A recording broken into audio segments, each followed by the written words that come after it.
سورة البقرة مدنية. بسم الله الرحمن الرحيم. ألف لام ميم. ذلك الكتاب لا ريب فيه هدى للمتقين الذين يؤمنون بالغيب ويقيمون الصلاة ومما رزقناهم ينفقون والذين يؤمنون بما أنزل إليك وما أنزل من قبلك وبالآخرة هم يوقنون أولئك على هدى من ربهم وأولئك هم المفلحون إن الذين كفروا سواء عليهم أأنذرتهم أم لم تنذرهم لا يؤمنون ختم الله على قلوبهم وعلى سمعهم وعلى أبصارهم غشاوة ولهم عذاب عظيم ومن الناس من يقول آمنا بالله وباليوم الآخر وما هم بمؤمنين آمنوا وما يخدعون إلا أنفسهم وما يشعرون في قلوبهم مرض فزادهم الله مرضا ولهم عذاب أليم بما كانوا يكذبون وإذا قيل لهم لا تفسدوا في الأرض قالوا إنما نحن مصلحون ألا إنهم هم المفسدون ولكن لا يشعرون وإذا قيل لهم آمنوا كما آمن الناس قالوا أنؤمن كما آمن السفهاء ألا إنهم هم السفهاء ولكن لا يعلمون وإذا لقوا الذين آمنوا قالوا آمنا وإذا خلوا إلى شياطينهم قالوا إنا معكم إنما نحن مستهزئون الله يستهزئ بهم ويمدهم في طغيانهم يعمهون أولئك الذين اشتروا الضلالة بالهدى فما ربحت تجارتهم وما كانوا مهتدين مثلهم كمثل الذي استوقد نارا فلما أضاءت ما حوله ذهب الله بنورهم وتركهم في ظلمات لا يبصرون صم بكم عمي فهم لا يرجعون أو كصيب من السماء فيه ظلمات ورعد وبرق يجعلون أصابعهم في آذانهم من الصواعق حذر الموت والله محيط بالكافرين يكاد البرق يخطف أبصارهم كلما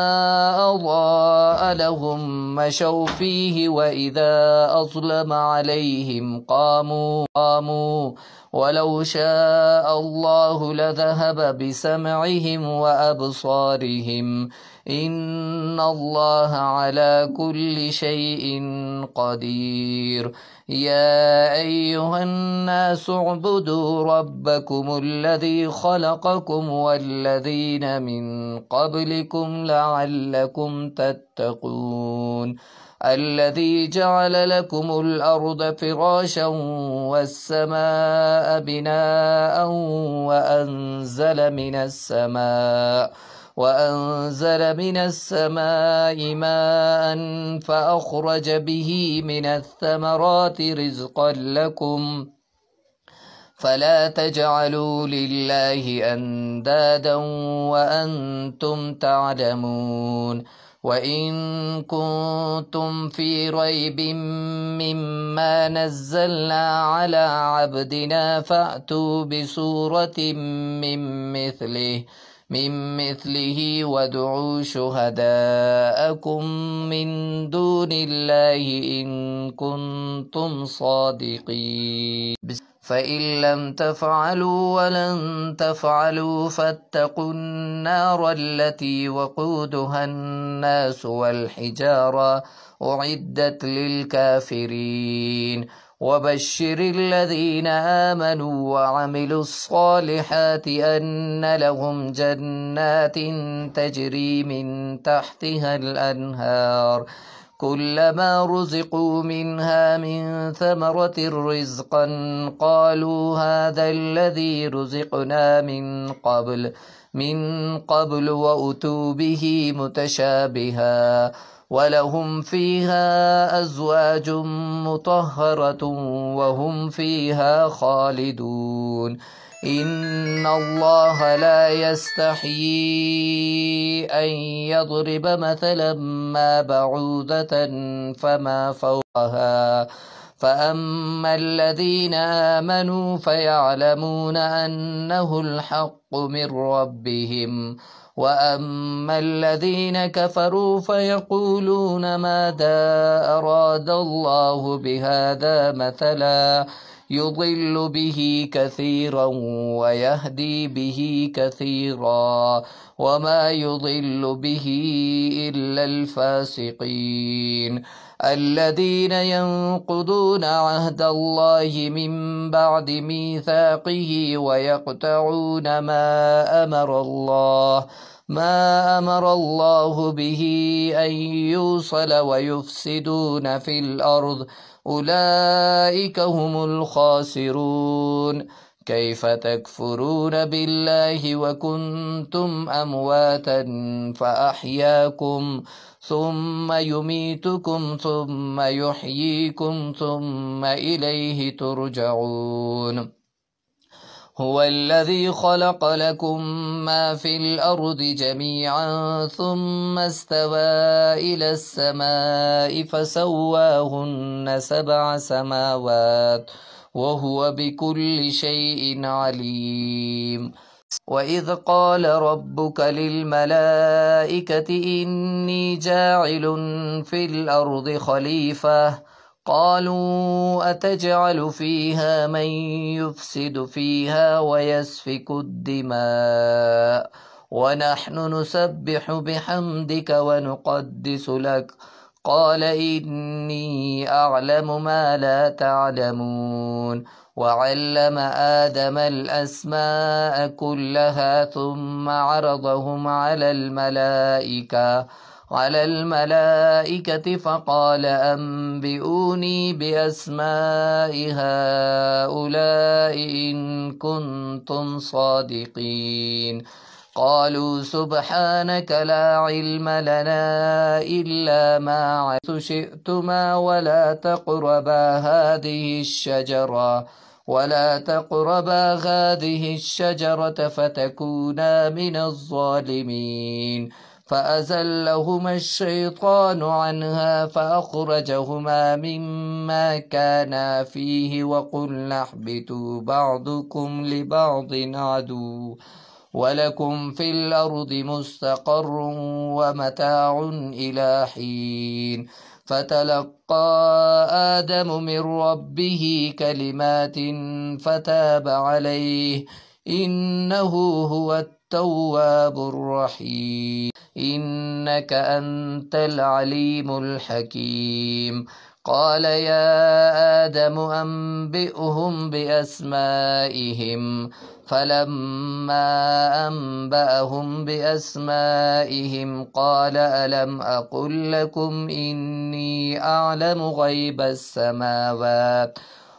السماوات والأرض وأعلم ما تبدون وما كنتم تكتمون. وإذ قلنا للملائكة اسجدوا لآدم فسجدوا إلا إبليس أبى واستكبر وكان من الكافرين. وقلنا يا آدم اسكن أنت وزوجك الجنة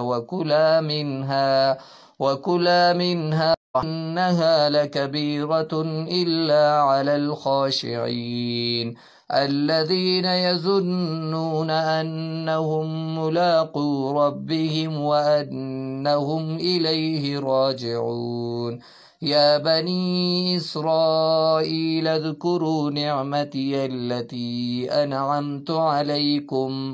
عليكم وأني فضلتكم على العالمين واتقوا يوما لا تجزي نفس عن نفس شيئا ولا يقبل منها شفاعة ولا يؤخذ منها عدل ولا هم ينصرون قل اهبطوا منها جميعا فإما يأتينكم مني هدى فمن تبع هداي فلا خوف عليهم ولا هم يحزنون والذين كفروا وكذبوا بآياتنا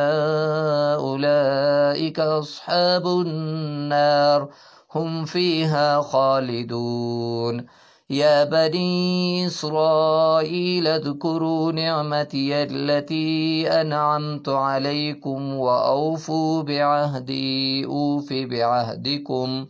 وإياي فارهبون وآمنوا بما أنزلت مصدقا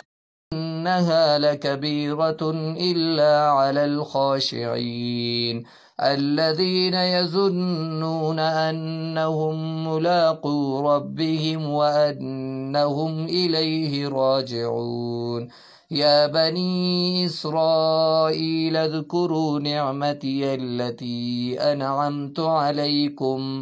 عليكم وأني فضلتكم على العالمين واتقوا يوما لا تجزي نفس عن نفس شيئا ولا يقبل منها شفاعة ولا يؤخذ منها عدل ولا هم ينصرون وإذ نجيناكم من آل فرعون يسومونكم سوء العذاب يذبحون أبناءكم ويستحيون نساءكم وفي ذلكم بلاء من ربكم عظيم وإذ فرقنا بكم البحر فأنجيناكم وأغرقنا آل فرعون وأنتم تنظرون وإذ واعدنا موسى 40 ليلة ثم اتخذتم العجل من بعده وأنتم ظالمون ثم عفونا عنكم من بعد ذلك لعلكم تشكرون وإذ آتينا موسى الكتاب والفرقان لعلكم تهتدون وإذ قال موسى لقومه يا قوم إنكم ظلمتم أنفسكم باتخاذكم العجل فتوبوا إلى بارئكم فاقتلوا أنفسكم ذلكم خير لكم عند بارئكم فتاب عليكم إنه هو التواب الرحيم وإذ قلتم يا موسى لن نؤمن لك حتى نرى الله جهرة فأخذتكم الصاعقة وأنتم تنظرون ثم بعثناكم من بعد موتكم لعلكم تشكرون وظللنا عليكم الغمام وأنزلنا عليكم المن والسلوى كلوا من طيبات ما رزقناكم وما ظلمونا ولكن كانوا أنفسهم يظلمون وإذ قلنا ادخلوا هذه القرية فكلوا منها حيث شئتم رغدا وادخلوا الباب سجدا وقولوا حتة نغفر لكم خطاياكم وسنزيد المحسنين. فبدل الذين ظلموا قولا غير الذي قيل لهم فأنزلنا على الذين ظلموا رجزا من السماء بما كانوا يفسقون. وإذ استسقى موسى لقومه فقلنا اضرب بعصاك الحجر فانفجرت منه 12 عينا قد علم كل أناس مشربهم كلوا واشربوا من رزق الله ولا تعثوا في الأرض مفسدين. وإذ قلتم يا موسى لن نصبر على طعام واحد فادع لنا ربك يخرج لنا مما تنبت الأرض من بقلها وقثائها وفومها وعدسها وبصلها. قال أتستبدلون الذي هو أدنى بالذي هو خير اهبطوا مصرا فإن لكم ما سألتم وضربت عليهم الذلة والمسكنة وباءوا بغضب من الله ذلك بأنهم كانوا يكفرون بآيات الله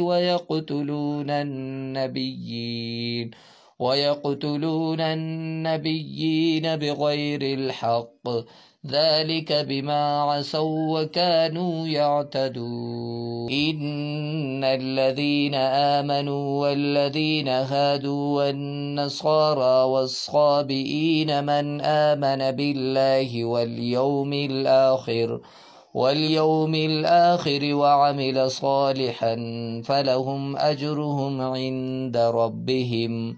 ولا خوف عليهم ولا هم يحزنون. وإذ أخذنا ميثاقكم ورفعنا فوقكم الطور خذوا ما آتيناكم بقوة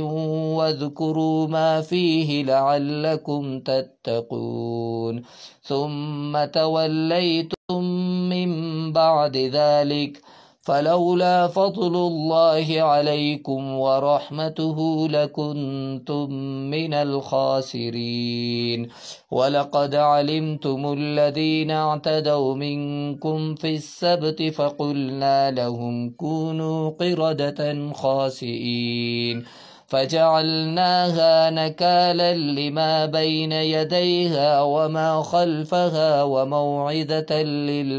للمتقين. وإذ قال موسى لقومه إن الله يأمركم أن تذبحوا بقرة قالوا أتتخذنا هزوا قال أعوذ بالله أن أكون من الجاهلين. قالوا ادع لنا ربك يبين لنا ما هي قال إنه يقول إنها بقرة لا فارض ولا بكر عوان بين ذلك فافعلوا ما تؤمرون. قالوا ادع لنا ربك يبين لنا ما لونها قال إنه يقول إنها بقرة صفراء فاقع لونها تسر الناظرين. قالوا ادع لنا ربك يبين لنا ما هي إن البقرة شابه علينا وإنا إن شاء الله لمهتدون. قال إنه يقول إنها بقرة لا ذلول تثير الأرض ولا تسقي الحرث مسلمة لا شية فيها. قالوا الآن جئت بالحق فذبحوها وما كادوا يفعلون وإذ قتلتم نفسا فادارأتم فيها والله مخرج ما كنتم تكتمون فقلنا اضربوه ببعضها كذلك يحيي الله الموتى ويريكم آياته لعلكم تعقلون ثم قست قلوبكم من بعد ذلك فهي كالحجارة أو أشد قسوة وإن من الحجارة لما يتفجر منه الأنهار وإن منها لما يشقق فيخرج منه الماء وإن منها لما يحبط من خشية الله وما الله بغافل عما تعملون أفتطمعون أن بسم الله الرحمن الرحيم قالوا ادع لنا ربك يبين لنا ما هي إن البقرة شابه علينا وإنا إن شاء الله لمهتدون قال إنه يقول إنها بقرة لا ذلول تثير الأرض ولا تسقي الحرث مسلمة لا شية فيها قالوا الآن جئت بالحق فذبحوها وما كادوا يفعلون وإذ قتلتم نفسا فادارأتم فيها والله مخرج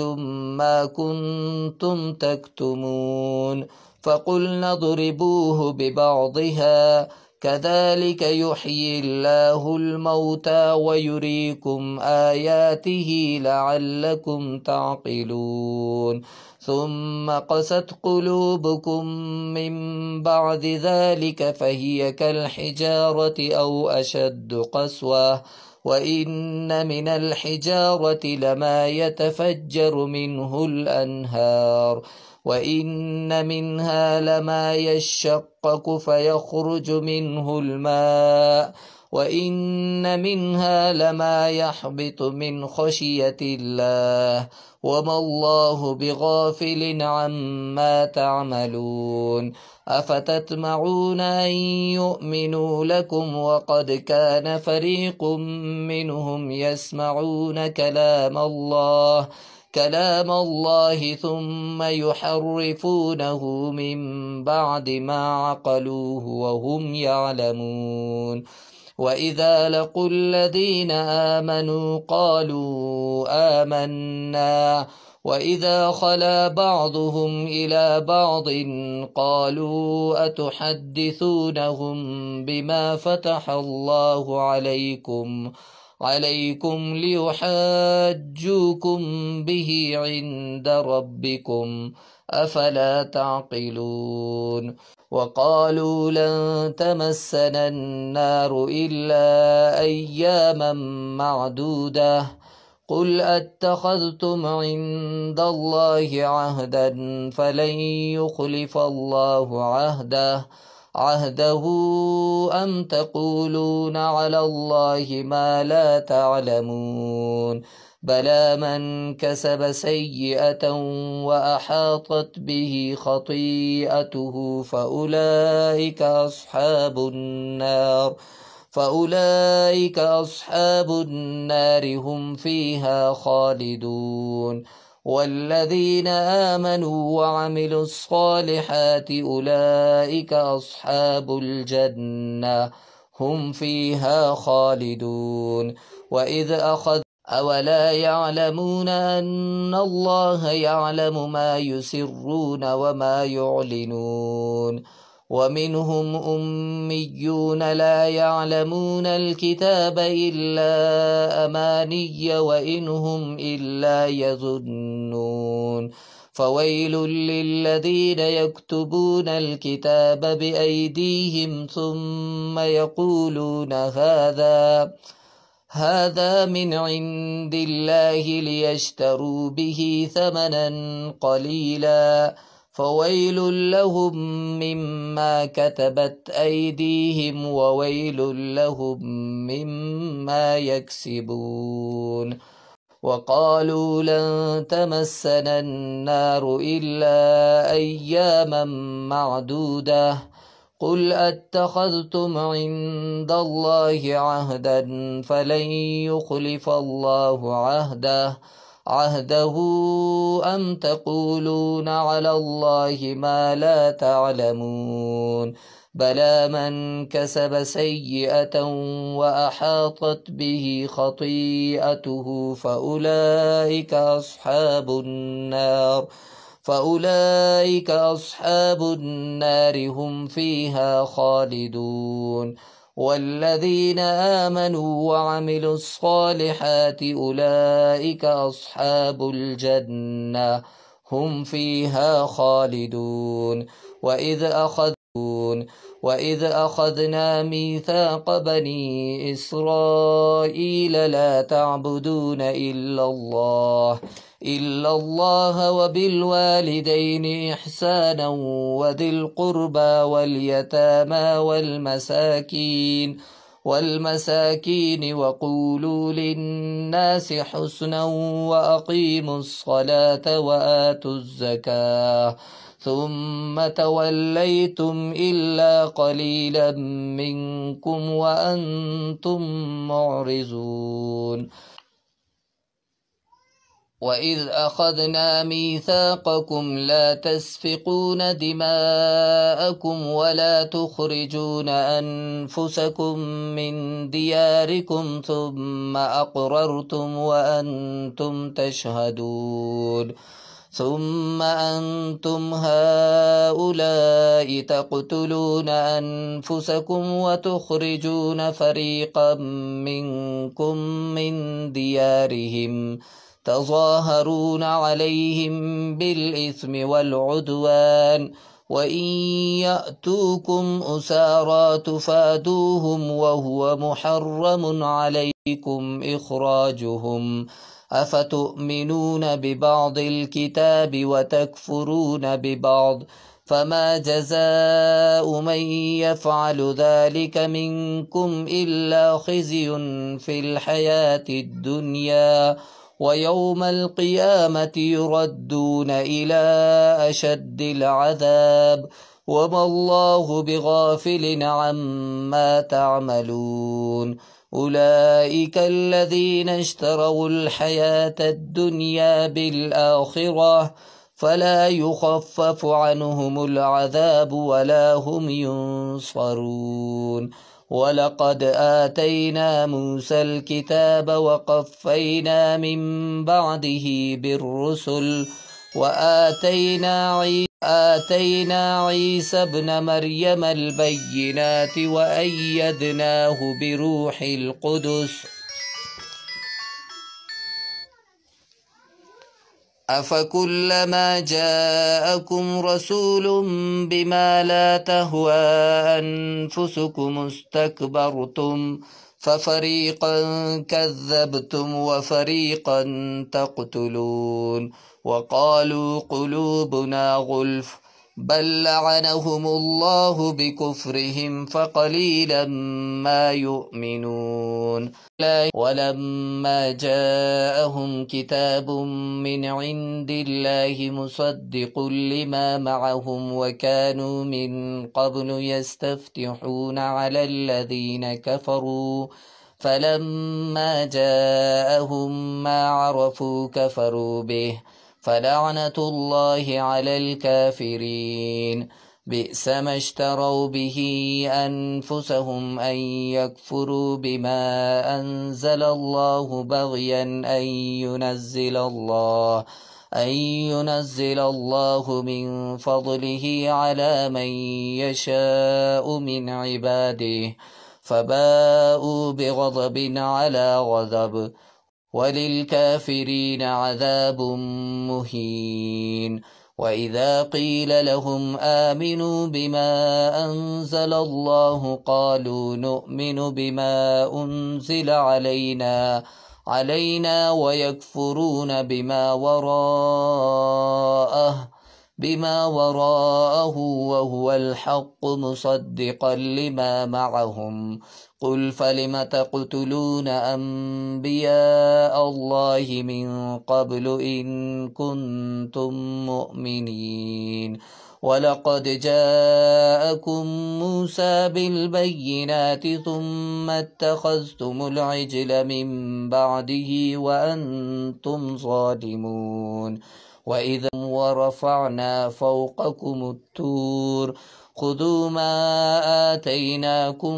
بقوة واسمعوا قالوا سمعنا وعصينا وأشربوا في قلوبهم العجل بكفرهم قل بئس ما يأمركم به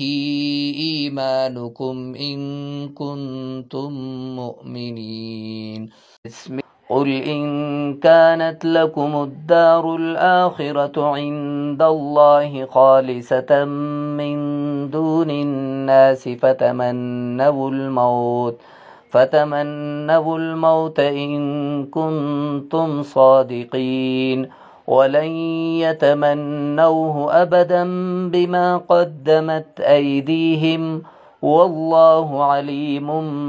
بالظالمين ولتجدنهم أحرص الناس على حياة ومن الذين أشركوا يود أحدهم لو يعمر 1000 سنة وما هو بمزهزهه من العذاب أن يعمر والله بصير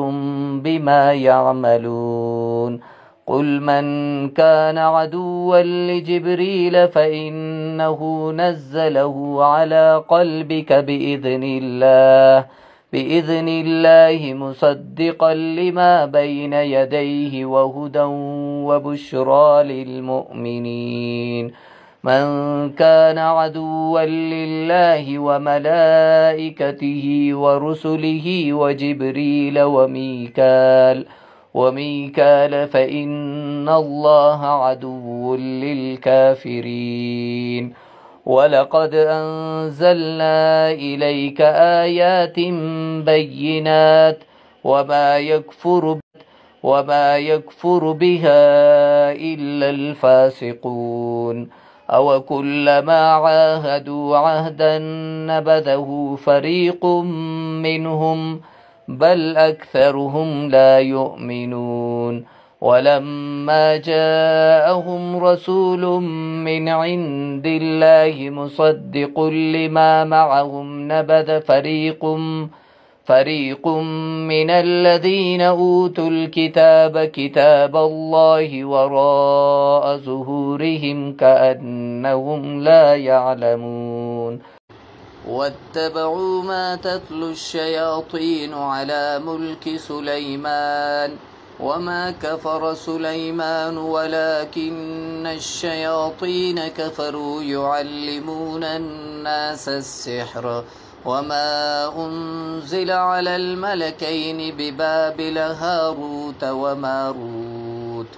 وما يعلمان من أحد حتى يقولا إنما نحن فتنة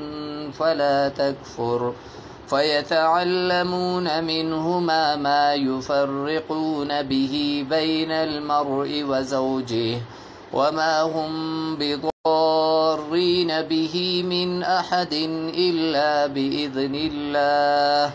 ويتعلمون ما يضرهم ولا ينفعهم ولقد علموا لمن اشتراه ما له في الآخرة من خلاق ولبئس ما شروا به أنفسهم لو كانوا يعلمون ولو أنهم آمنوا واتقوا لمثوبة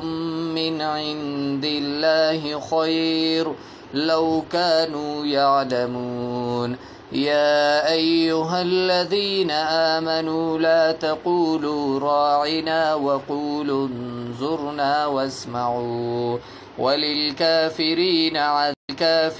عذاب أليم ما يود الذين كفروا من أهل الكتاب ولا المشركين أن ينزل عليكم من خير من ربكم، والله يختص برحمته من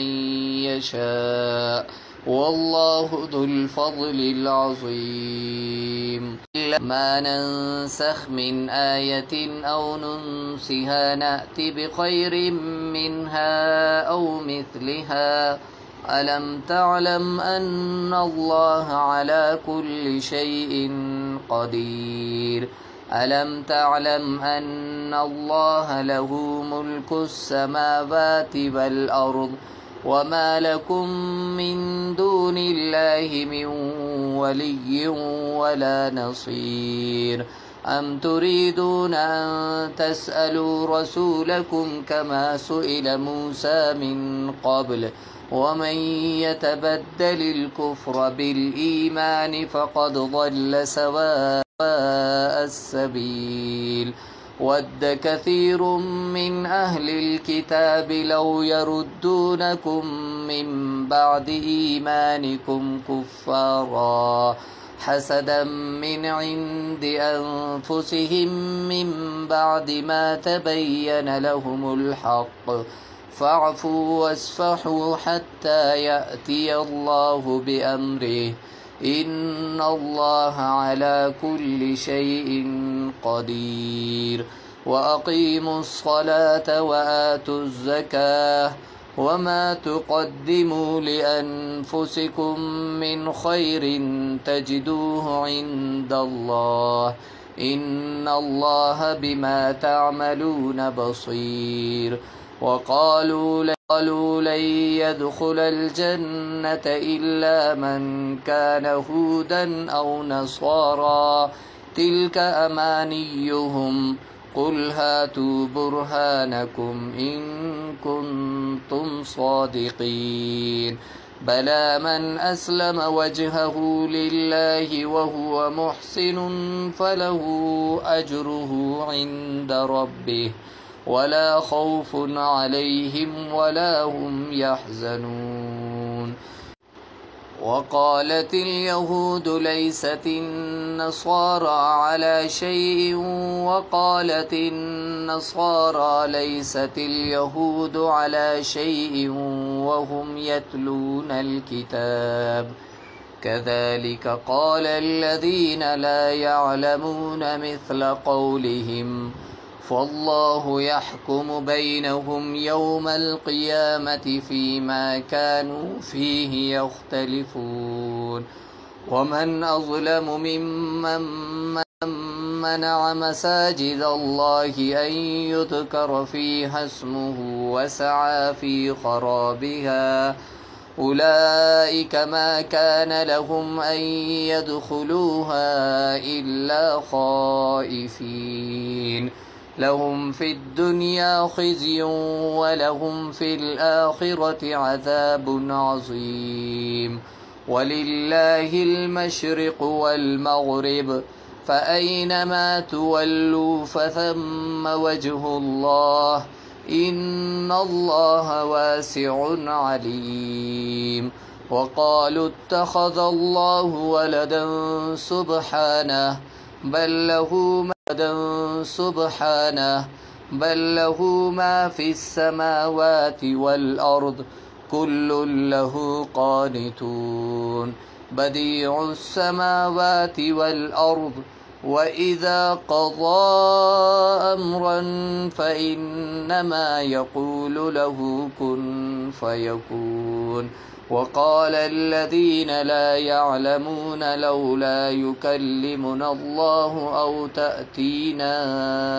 آية، كذلك قال الذين من قبلهم مثل قولهم تشابهت قلوبهم، قد بينا الآيات لقوم يوقنون. إنا أرسلناك بالحق بشيرا ونذيرا ولا تسأل عن أصحاب الجحيم.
وقالوا كونوا هودا أو نصارى تهتدوا قل بل ملة إبراهيم حنيفا وما كان من المشركين قولوا آمنا بالله وما أنزل إلينا وما أنزل إلى إبراهيم وإسماعيل وإسحاق ويعقوب والأسباط وما أوتي موسى وعيسى وما أوتي النبيون من ربهم لا نفرق بين أحد منهم ونحن له مسلمون فإن آمنوا بمثل ما آمنتم به فقد اهتدوا وإن تولوا فإنما هم في شقاق فسيكفيكهم الله وهو السميع العليم صبغة الله ومن أحسن من الله صبغة ونحن له عابدون قل أتحاجوننا في الله وهو ربنا وربكم ولنا أعمالنا ولكم أعمالكم ونحن له مخلصون أم تقولون إن إبراهيم وإسماعيل وإسحاق ويعقوب والأسباط كانوا هودا أو نصارى قل أأنتم أعلم أم الله ومن أظلم ممن كتم شهادة عنده من الله وما الله بغافل عما تعملون تلك أمة قد خلت لها ما كسبت ولكم ما كسبتم ولا تسألون عما كانوا يعملون سيقول السفهاء من الناس ما ولاهم عن قبلتهم التي كانوا عليها قل لله المشرق والمغرب يهدي من يشاء إلى صراط مستقيم وكذلك جعلناكم أمة وسطا لتكونوا شهداء على الناس ويكون الرسول عليكم شهيدا وما جعلنا القبلة التي كنت عليها إلا لنعلم من يتبع الرسول ممن ينقلب على عقبيه وإن كانت لكبيرة إلا على الذين هدى الله وما كان الله ليضيع إيمانكم إن الله بالناس لرؤوف رحيم قد نرى تقلب وجهك في السماء فلنولينك قبلة ترضاها فول وجهك شطر المسجد الحرام وحيث ما كنتم فولوا وجوهكم شطره وإن الذين أوتوا الكتاب ليعلمون أنه الحق من ربهم وما الله بغافل عما يعملون ولئن أتيت الذين أوتوا الكتاب بكل آية ما تبعوا قبلتك وما أنت بتابع قبلتهم وما بعضهم بتابع قبلة بعض ولئن اتبعت أهواءهم من بعد ما جاءك من العلم إنك إذا لمن الظالمين الذين آتيناهم الكتاب يعرفونه كما يعرفون أبناءهم وإن فريقا منهم ليكتمون الحق وهم يعلمون الحق من ربك فلا تكونن من الممترين ولكل وجهة هو موليها فاستبقوا الخيرات أينما تكونوا يأت بكم الله جميعا إن الله على كل شيء قدير ومن حيث خرجت فول وجهك شطر المسجد الحرام وإنه للحق من ربك وما الله بغافل عما تعملون ومن حيث خرجت فول وجهك شطر المسجد الحرام وحيث ما كنتم فولوا وجوهكم شطره لئلا يكون للناس عليكم حجة إلا الذين ظلموا منهم فلا تخشوهم واخشوني ولأتم نعمتي عليكم ولعلكم تهتدون كما أرسلنا فيكم رسولا منكم يتلو عليكم آياتنا ويزكيكم ويعلمكم الكتاب والحكمة ويعلمكم ما لم تكونوا تعلمون فاذكروني أذكركم واشكروا لي ولا تكفرون يا أيها الذين آمنوا استعينوا بالصبر والصلاة إن الله مع الصابرين ولا تقولوا لمن يقتل في سبيل الله أموات بل أحياء ولكن لا تشعرون ولنبلونكم بشيء من الخوف والجوع ونقص من الأموال والأنفس والثمرات وبشر الصابرين الذين إذا أصابتهم مصيبة قالوا إنا لله وإنا إليه راجعون أولئك عليهم صلوات من ربهم ورحمة وأولئك هم المهتدون إن الصفا والمروة من شعائر الله فمن حج البيت أو اعتمر فلا جناح عليه أن يطوف بهما ومن تطوع خيرا فإن الله شاكر عليم إن الذين يكتمون ما أنزلنا من البينات والهدى من بعد ما بيناه للناس في الكتاب أولئك يلعنهم الله ويلعنهم اللاعنون إلا الذين تابوا وأصلحوا وبينوا فأولئك أتوب عليهم وأنا التواب الرحيم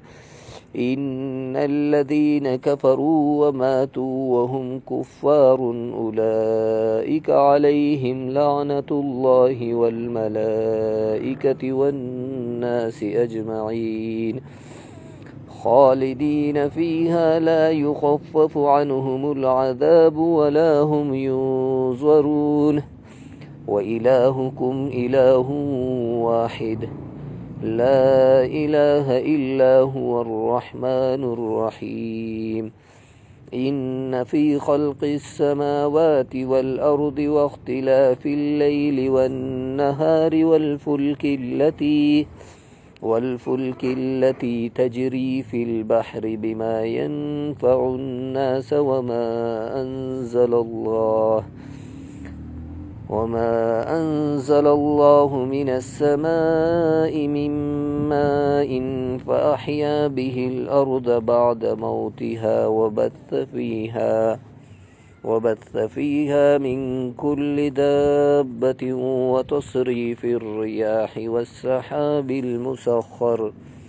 والسحاب المسخر بين السماء والأرض لآيات لقوم يعقلون ومن الناس من يتخذ من دون الله أندادا يحبونهم كحب الله والذين آمنوا أشد حبا لله ولو يرى الذين ظلموا إذ يرون العذاب أن القوة لله جميعا وأن الله شديد العذاب إذ تبرأ الذين اتبعوا من الذين اتبعوا ورأوا العذاب وتقطعت بهم الأسباب وقال الذين اتبعوا لو أن لنا كرة فنتبرأ منهم كما تبرؤوا منا كذلك يريهم الله أعمالهم حسرات عليهم وما هم بخارجين من النار يا أيها الناس كلوا مما في الأرض حلالا طيبا ولا تتبعوا خطوات الشيطان إنه لكم عدو مبين إنما يأمركم بالسوء والفحشاء وأن تقولوا على الله ما لا تعلمون وإذا قيل لهم اتبعوا ما أنزل الله قالوا بل نتبع ما ألفينا عليه آباءنا أولو كان آباؤهم لا يعقلون شيئا ولا يهتدون ومثل الذين كفروا كمثل الذي ينعق بما لا يسمع إلا دعاء ونداء صم بكم عمي فهم لا يعقلون ومثل الذين كفروا كمثل الذي ينعق بما لا يسمع إلا دعاء ونداء صم بكم عمي فهم لا يعقلون يا أيها الذين آمنوا كلوا من طيبات ما رزقناكم واشكروا لله إن كنتم إياه تعبدون إنما حرم عليكم الميتة والدم ولحم الخنزير وما أهل به لغير الله فمن استر غير باغ ولا عاد فلا إثم عليه إن الله غفور رحيم إن الذين يكتمون ما أنزل الله من الكتاب ويشترون به ثمنا قليلا أولئك ما يأكلون في بطونهم إلا النار ولا يكلمهم الله يوم القيامة ولا يزكيهم ولهم عذاب أليم أولئك الذين اشتروا الضلالة بالهدى والعذاب بالمغفرة فما أصبرهم على النار ذلك بأن الله نزل الكتاب بالحق وإن الذين اختلفوا في الكتاب لفي شقاق بعيد ليس البر أن تولوا وجوهكم قبل المشرق والمغرب ولكن البر من آمن بالله واليوم الآخر والملائكة والكتاب والنبيين وآتى المال على حبه ذوي القربى واليتامى والمساكين وابن السبيل والسائلين وفي الرقاب وأقام الصلاة وآتى الزكاة والموفون بعهدهم إذا عاهدوا والصابرين في البأساء والضراء وحين البأس أولئك الذين صدقوا وأولئك هم المتقون. يا أيها الذين آمنوا كتب عليكم القصاص في القتلى، الحر بالحر والعبد بالعبد والأنثى بالأنثى، فمن عفي له من أخيه شيء فاتباع بالمعروف وأداء إليه بإحسان، ذلك تخفيف من ربكم ورحمة، فمن اعتدى بعد ذلك فله عذاب أليم. ولكم في القصاص حياة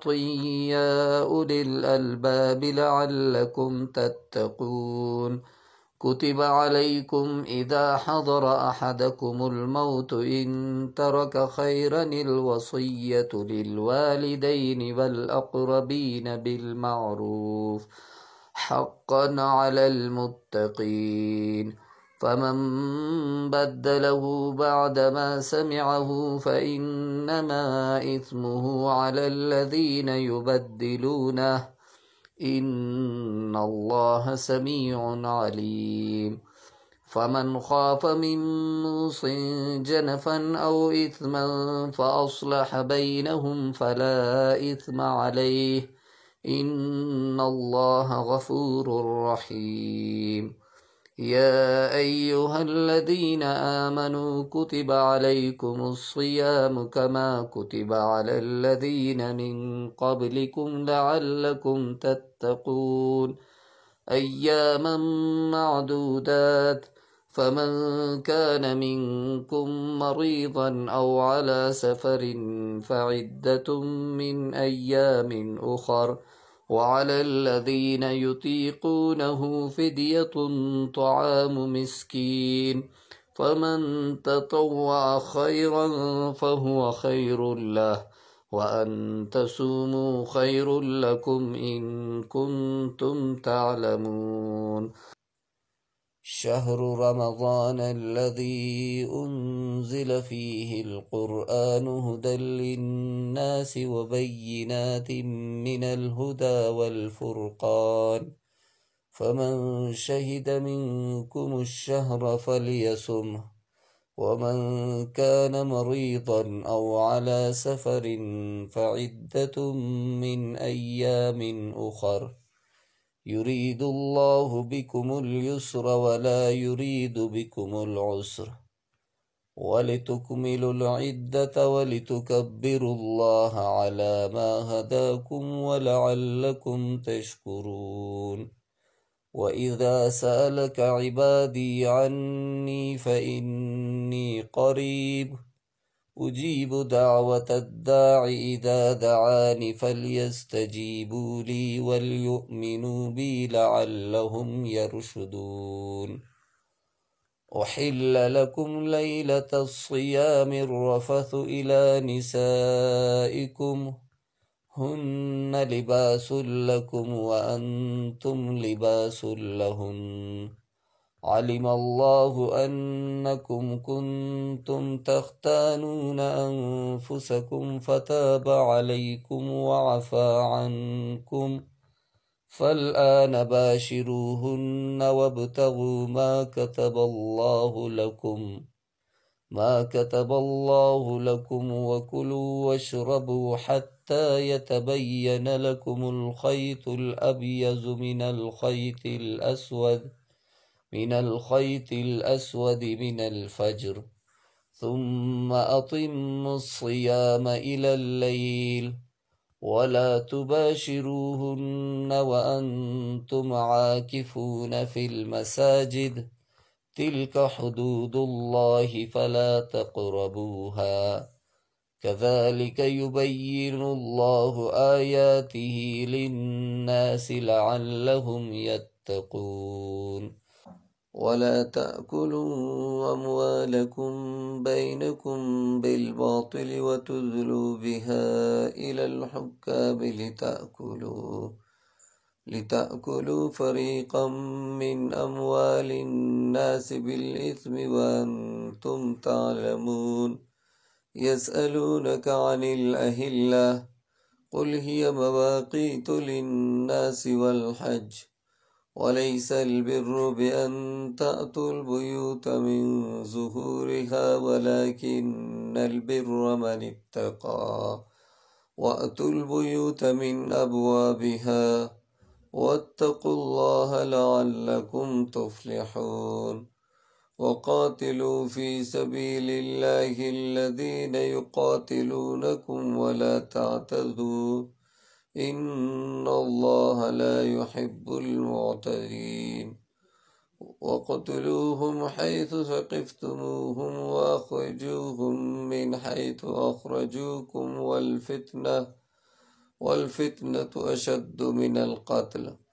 ولا تقاتلوهم عند المسجد الحرام حتى يقاتلوكم فيه فإن قاتلوكم فاقتلوهم كذلك جزاء الكافرين فإن انتهوا فإن الله غفور رحيم وقاتلوهم حتى لا تكون فتنة ويكون الدين لله فإن انتهوا فلا عدوان إلا على الظالمين الشهر الحرام بالشهر الحرام والحرمات قصاص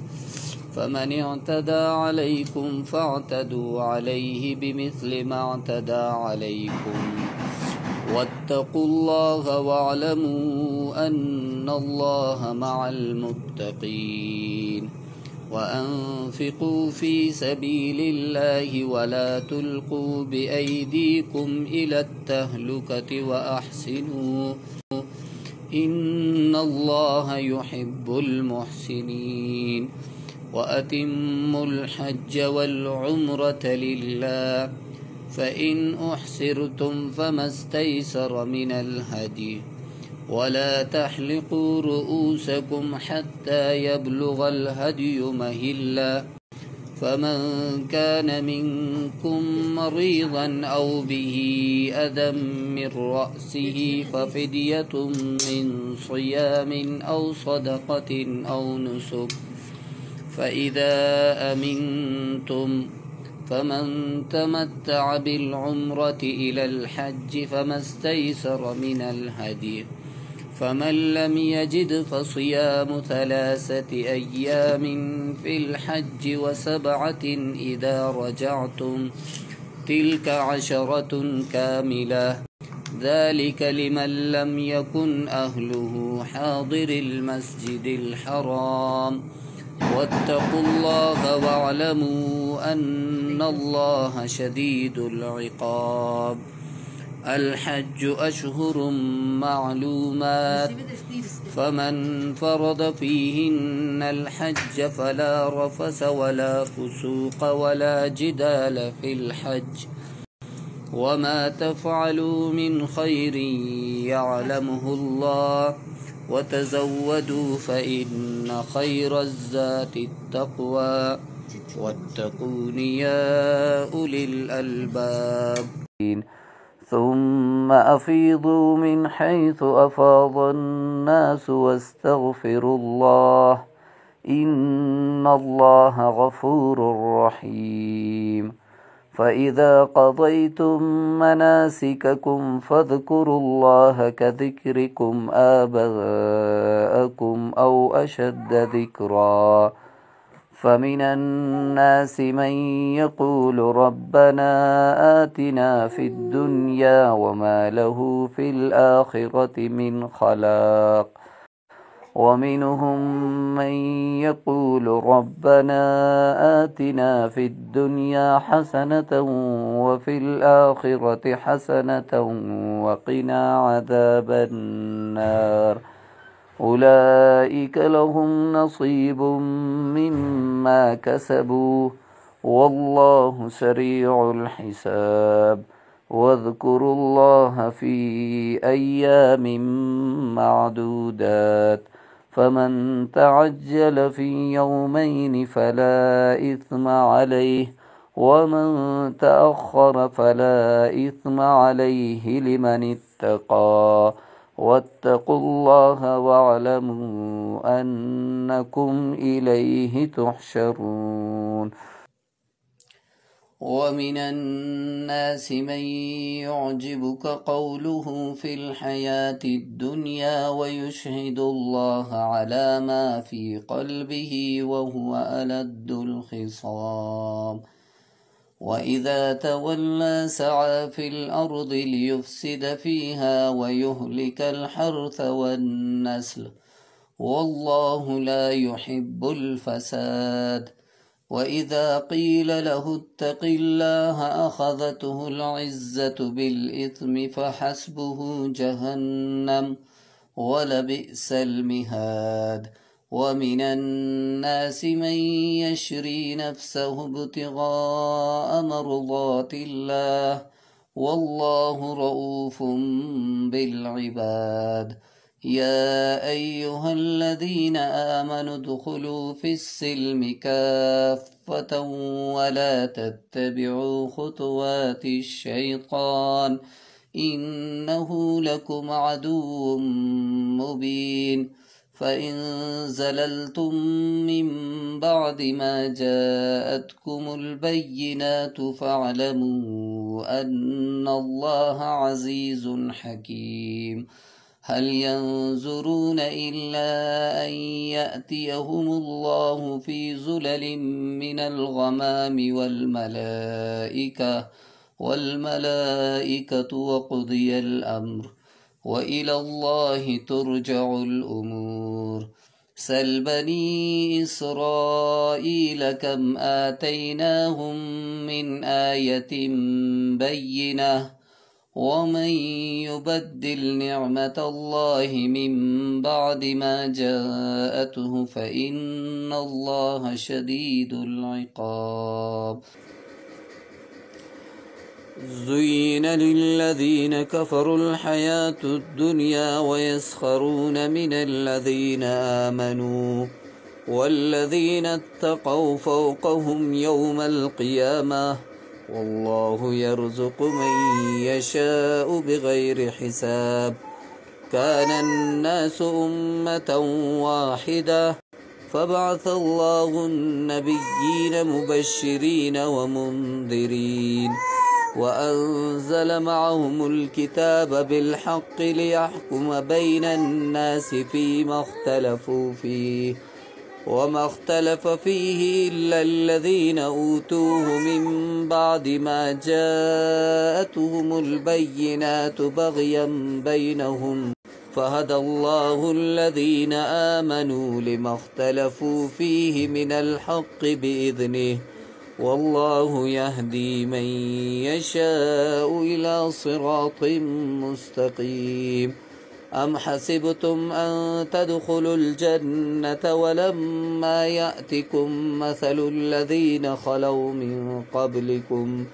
مستهم البأساء والضراء وزلزلوا حتى يقول الرسول والذين آمنوا معه متى نصر الله ألا إن نصر الله قريب. يسألونك ماذا ينفقون قل ما أنفقتم من خير فللوالدين والأقربين واليتامى والمساكين وابن السبيل وما تفعلوا من خير فإن الله به عليم. كتب عليكم القتال وهو كره لكم وعسى أن تكرهوا شيئا وهو خير لكم وعسى أن تحبوا شيئا وهو شر لكم والله يعلم وأنتم لا تعلمون. يسألونك عن الشهر الحرام قتال فيه قل قتال فيه كبير وصد عن سبيل الله وكفر به والمسجد الحرام وإخراج أهله منه أكبر عند الله والفتنة أكبر من القتل ولا يزالون يقاتلونكم حتى يردوكم عن دينكم إن استطاعوا ومن يرتدد منكم عن دينه فيمت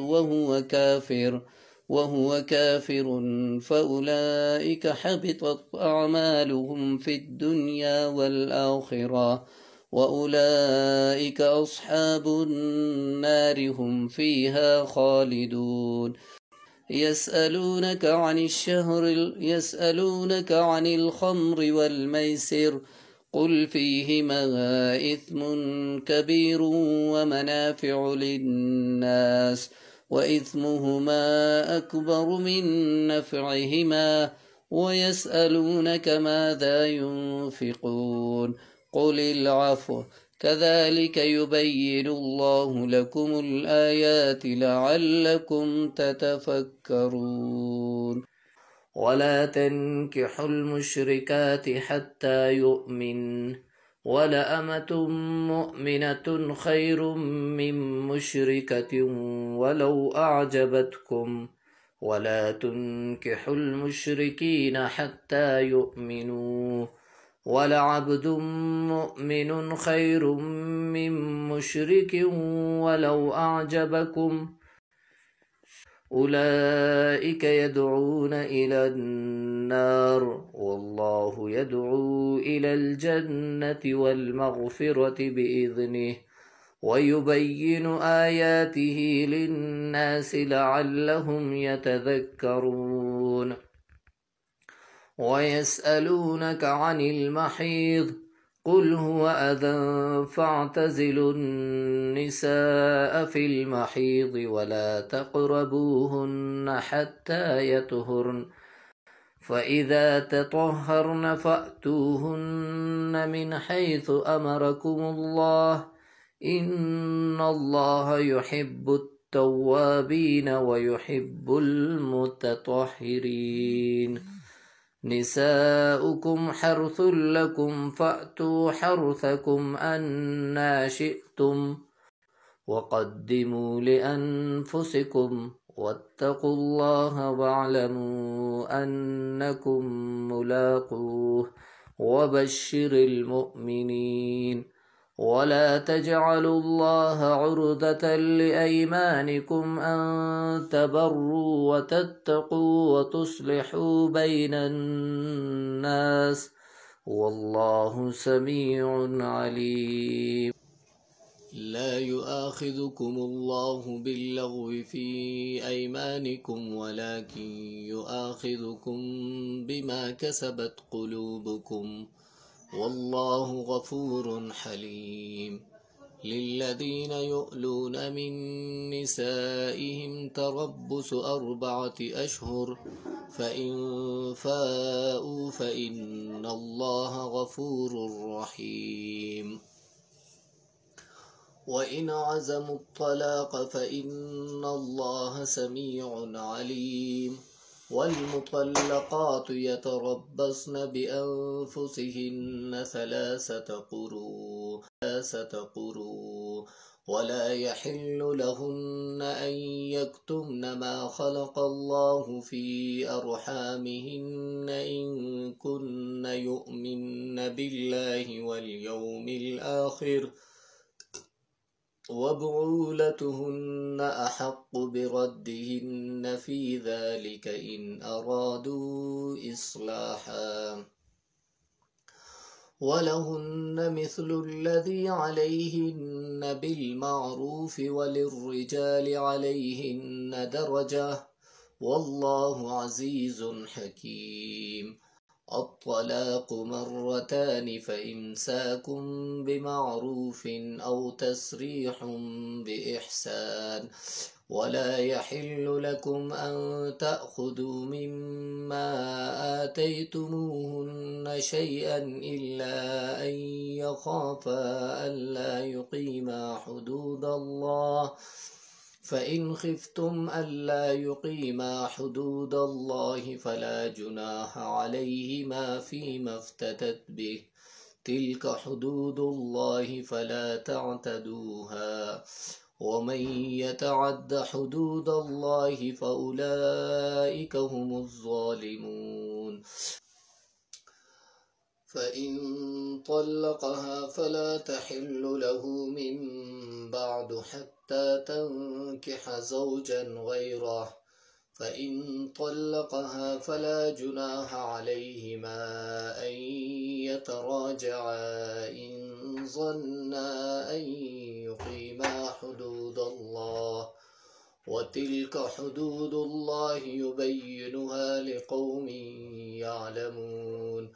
وإذا طلقتم النساء فبلغن أجلهن فأمسكوهن بمعروف أو سرحوهن بمعروف ولا تمسكوهن ضرارا لتعتدوا، ومن يفعل ذلك فقد ظلم نفسه. ولا تتخذوا آيات الله هزوا واذكروا نعمة الله عليكم وما أنزل عليكم من الكتاب والحكمة يعظكم به، واتقوا الله واعلموا أن الله بكل شيء عليم. وإذا طلقتم النساء فبلغن أجلهن فلا تعضلوهن أن ينكحن أزواجهن إذا تراضوا بينهم بالمعروف، ذلك يوعظ به من كان منكم يؤمن بالله واليوم الآخر، ذلكم أزكى لكم وأطهر، والله يعلم وأنتم لا تعلمون. والوالدات يرضعن أولادهن حولين كاملين لمن أراد أن يتم الرضاعة، وعلى المولود له رزقهن وكسوتهن بالمعروف، لا تكلف نفس إلا وسعها،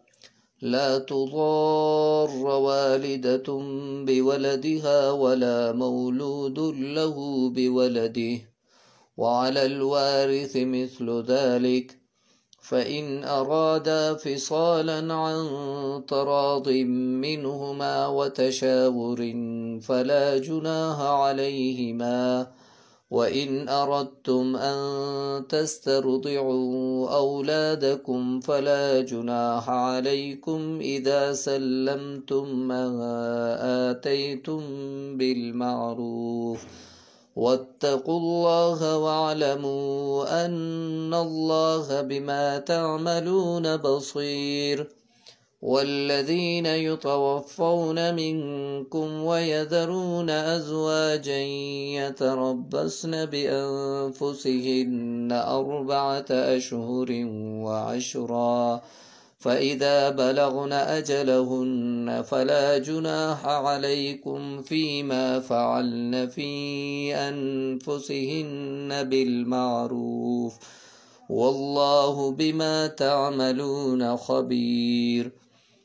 ولا جناح عليكم فيما عرضتم به من خطبة النساء أو أكننتم في أنفسكم،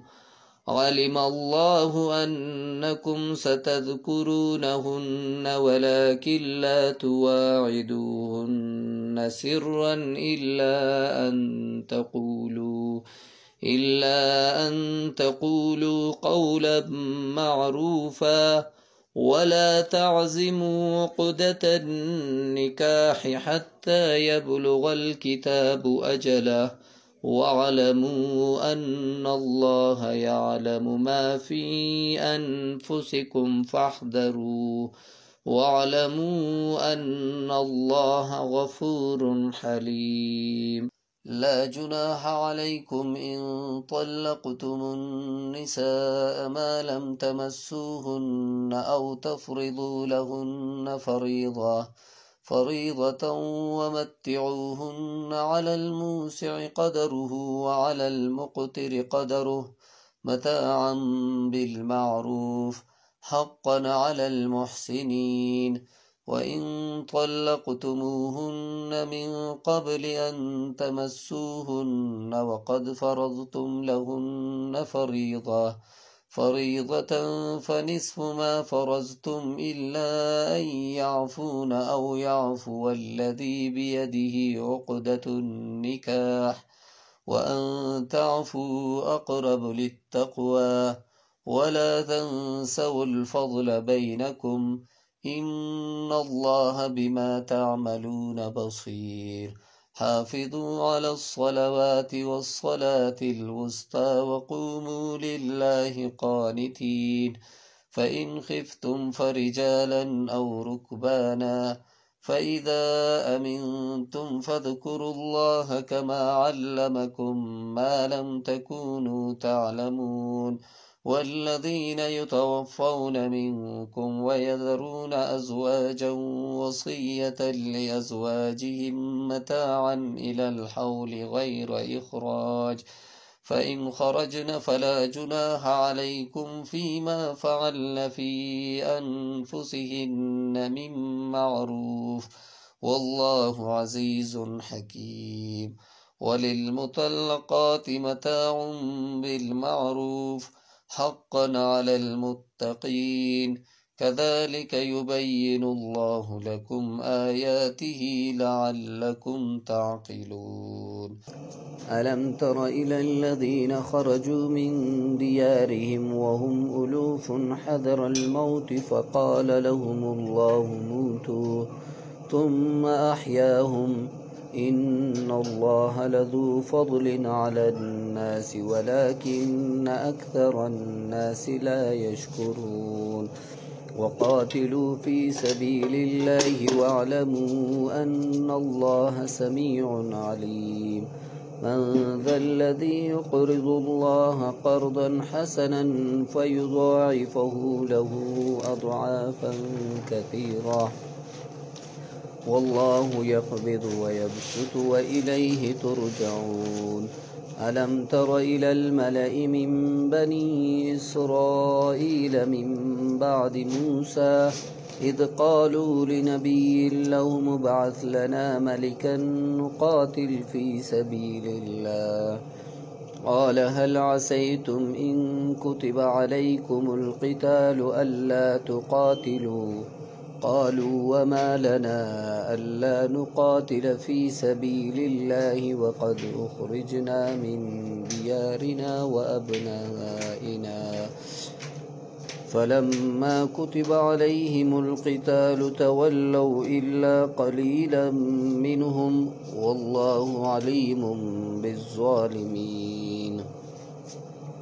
وقال لهم نبيهم إن الله قد بعث لكم طالوت ملكا قالوا أنى يكون له الملك علينا ونحن أحق بالملك منه ولم يؤت سعة من المال قال إن الله اصطفاه عليكم وزاده بسطة في العلم والجسم والله يؤتي ملكه من يشاء والله واسع عليم وقال لهم نبيهم إن آية ملكه أن يأتيكم التابوت فيه سكينة من ربكم وبقية مما ترك آل موسى وآل هارون تحمله الملائكة إن في ذلك لآية لكم إن كنتم مؤمنين فلما فصل طالوت بالجنود قال إن الله مبتليكم بنهر فمن شرب منه فليس مني ومن لم يطعمه فإنه مني إلا من اغترف غرفة بيده فشربوا منه إلا قليلا منهم فلما جاوزه هو والذين آمنوا معه قالوا لا طاقة لنا اليوم بجالوت وجنوده قال الذين يظنون أنهم ملاقو الله كم من فئة قليلة غلبت فئة كثيرة بإذن الله والله مع الصابرين. ولما برزوا لجالوت وجنوده قالوا ربنا أفرغ علينا صبرا وثبت أقدامنا وانصرنا على القوم الكافرين. فهزموهم بإذن الله وقتل داود جالوت وآتاه الله الملك والحكمة وعلمه مما يشاء ولولا دفع الله الناس بعضهم ببعض لفسدت الأرض ولكن الله ذو فضل على العالمين. تلك آيات الله نتلوها عليك بالحق وإنك لمن المرسلين. تلك الرسل فضلنا بعضهم على بعض منهم من كلم الله ورفع بعضهم درجات وآتينا عيسى ابن مريم البينات وأيدناه بروح القدس ولو شاء الله ما اقتتل الذين من بعدهم من بعد ما جاءتهم البينات ولكن اختلفوا فمنهم من آمن ومنهم من كفر ولو شاء الله ما اقتتلوا ولكن الله يفعل ما يريد. يا أيها الذين آمنوا أنفقوا مما رزقناكم من قبل أن يأتي يوم لا بيع فيه ولا خلة ولا شفاعة والكافرون هم الظالمون. الله لا إله إلا هو الحي القيوم لا تأخذه سنة ولا نوم له ما في السماوات وما في الأرض من ذا الذي يشفع عنده إلا بإذنه يعلم ما بين أيديهم وما خلفهم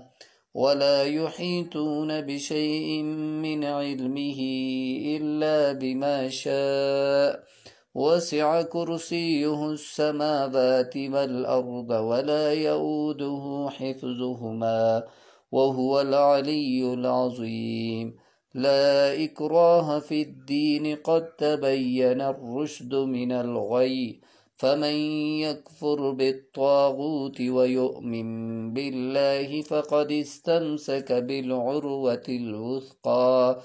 لا انفصام لها والله سميع عليم.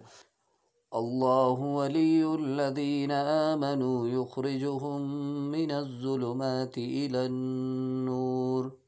والذين كفروا أولياؤهم الطاغوت يخرجونهم من النور إلى الظلمات أولئك أصحاب النار هم فيها خالدون. ألم تر إلى الذي حاج إبراهيم في ربه أن آتاه الله الملك إذ قال إبراهيم ربي الذي يحيي ويميت قال أنا أحيي وأميت قال إبراهيم فإن الله يأتي بالشمس من المشرق فأت بها من المغرب فبهت الذي كفر والله لا يهدي القوم الظالمين. أو كالذي مر على قرية وهي خاوية على عروشها قال أنى يحيي هذه الله بعد موتها فأماته الله 100 عام ثم بعثه قال كم لبثت قال لبثت يوما أو بعض يوم قال بل لبثت 100 عام فانظر إلى طعامك وشرابك لم يتسنه وانظر إلى حمارك ولنجعلك آية للناس وانظر إلى العظام كيف ننشزها ثم نكسوها لحما فلما تبين له قال أعلم أن الله على كل شيء قدير. وإذ قال إبراهيم رب أرني كيف تحيي الموتى قال أولم تؤمن قال بلى ولكن ليطمئن قلبي قال فخذ 4 من الطير فسرهن إليك ثم اجعل على كل جبل منهن جزءا ثم ادعهن يأتينك سعيا واعلم أن الله عزيز حكيم. مثل الذين ينفقون أموالهم في سبيل الله كمثل حبة أنبتت 7 سنابل في كل سنبلة 100 حبة والله يضاعف لمن يشاء والله واسع عليم. الذين ينفقون أموالهم في سبيل الله ثم لا يتبعون ما أنفقوا منا ولا أذى لهم أجرهم عند ربهم ولا خوف عليهم ولا هم يحزنون. قول معروف ومغفرة خير من صدقة يتبعها أذى والله غني حليم. يا أيها الذين آمنوا لا تبطلوا صدقاتكم بالمن والأذى كالذي ينفق ماله رئاء الناس ولا يؤمن بالله واليوم الآخر فمثله كمثل صفوان عليه تراب فأصابه وابل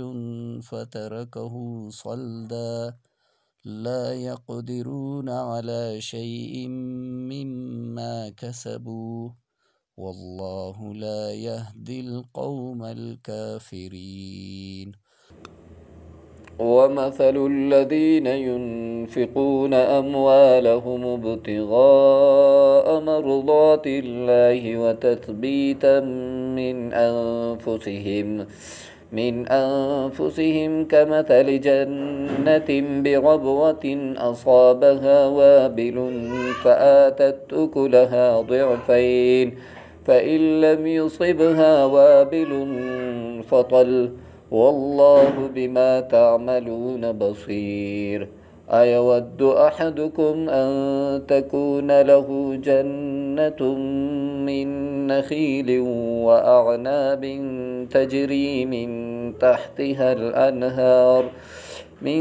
تحتها الأنهار له فيها من كل الثمرات وأصابه الكبر وله ذرية ضعفاء فأصابها إعصار فيه نار فاحترقت كذلك يبين الله لكم الآيات لعلكم تتفكرون. يا أيها الذين آمنوا أنفقوا من طيبات ما كسبتم ومما أخرجنا لكم من الأرض ولا تيمموا الخبيث منه تنفقون ولستم بآخذيه إلا أن تغمضوا فيه واعلموا أن الله غني حميد. الشيطان يعدكم الفقر ويأمركم بالفحشاء والله يعدكم مغفرة منه وفضلا والله واسع عليم. يؤتي الحكمة من يشاء ومن يؤت الحكمة فقد أوتي خيرا كثيرا وما يذكر إلا أولو الألباب. وما أنفقتم من نفقة أو نذرتم من نذر فإن الله يعلمه وما للظالمين من أنصار. إن تبدوا الصدقات فنعما هي وإن تخفوها وتؤتوها الفقراء فهو خير لكم ويكفر عنكم من سيئاتكم والله بما تعملون خبير. ليس عليك هداهم ولكن الله يهدي من يشاء وما تنفقوا من خير فلأنفسكم وما تنفقون إلا ابتغاء وجه الله وما تنفقوا من خير يوفى إليكم وأنتم لا تظلمون. للفقراء الذين أحصروا في سبيل الله لا يستطيعون ضربا في الأرض يحسبهم الجاهل أغنياء من التعفف تعرفهم بسيماهم لا يسألون الناس إلحافا وما تنفقوا من خير فإن الله به عليم. الذين ينفقون أموالهم بالليل والنهار سرا وعلانية فلهم أجرهم عند ربهم ولا خوف عليهم ولا هم يحزنون. الذين يأكلون الربا لا يقومون إلا كما يقوم الذي يتخبطه الشيطان من المس ذلك بأنهم قالوا إنما البيع مثل الربا وأحل الله البيع وحرم الربا فمن جاءه موعظة من ربه فانتهى فله ما سلف وأمره إلى الله ومن عاد فأولئك أصحاب النار هم فيها خالدون. يمحق الله الربا ويربي الصدقات والله لا يحب كل كفار أثيم. إن الذين آمنوا وعملوا الصالحات وأقاموا الصلاة وآتوا الزكاة لهم أجرهم عند ربهم ولا خوف عليهم ولا هم يحزنون. يا أيها الذين آمنوا اتقوا الله وذروا ما بقي من الربا إن كنتم مؤمنين فإن لم تفعلوا فأذنوا بحرب من الله ورسوله وإن تبتم فلكم رؤوس أموالكم لا تظلمون ولا تظلمون وإن كان ذو عسرة فنظرة إلى ميسرة وأن تصدقوا خير لكم إن كنتم تعلمون واتقوا يوما ترجعون فيه إلى الله ثم توفى كل نفس ما كسبت وهم لا يظلمون. يا أيها الذين الذين آمنوا إذا تداينتم بدين إلى أجل مسمى فاكتبوه وليكتب بينكم كاتب بالعدل ولا يأب كاتب أن يكتب كما علمه الله فليكتب وليملل الذي عليه الحق وليتق الله ربه ولا يبخس منه شيئا فإن كان الذي عليه الحق سفيها أو ضعيفا أو لا يستطيع أن يمل هو فليملل وليه بالعدل واستشهدوا شهيدين من رجالكم فإن لم يكونا رجلين فرجل وامرأتان ممن ترضون من الشهداء أن تضل إحداهما فتذكر إحداهما الأخرى ولا يأبى الشهداء إذا ما دعوه ولا تسأموا أن تكتبوه صغيرا أو كبيرا إلى أجله ذلكم أقسط عند الله وأقوم للشهادة وأدنى ألا ترتابوا إلا أن تكون تجارة حاضرة تديرونها بينكم فليس عليكم جناح ألا تكتبوها وأشهدوا إذا تبايعتم ولا يضار كاتب ولا شهيد وإن تفعلوا فإنه فسوق بكم واتقوا الله ويعلمكم الله والله بكل شيء عليم. وإن كنتم على سفر ولم تجدوا كاتبا فرهان مقبوضة فإن أمن بعضكم بعضا فليؤدي الذي اؤتمن أمانته وليتق الله ربه ولا تكتموا الشهادة ومن يكتمها فإنه آثم قلبه والله بما تعملون عليم.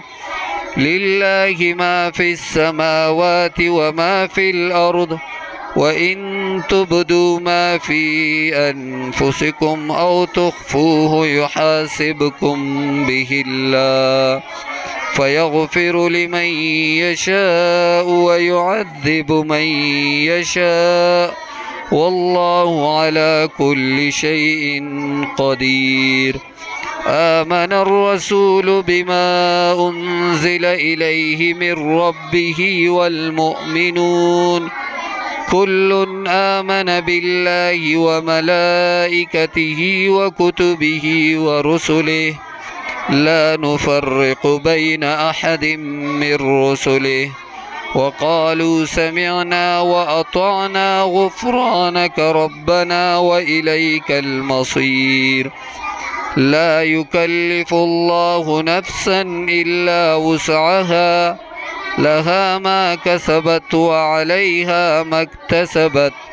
ربنا لا تؤاخذنا إن نسينا أو أخطأنا ربنا ولا تحمل علينا إصرا كما حملته على الذين من قبلنا ربنا ولا تحملنا ما لا طاقة لنا به واعف عنا واغفر لنا وارحمنا أنت مولانا فانصرنا على القوم الكافرين. صدق الله العظيم.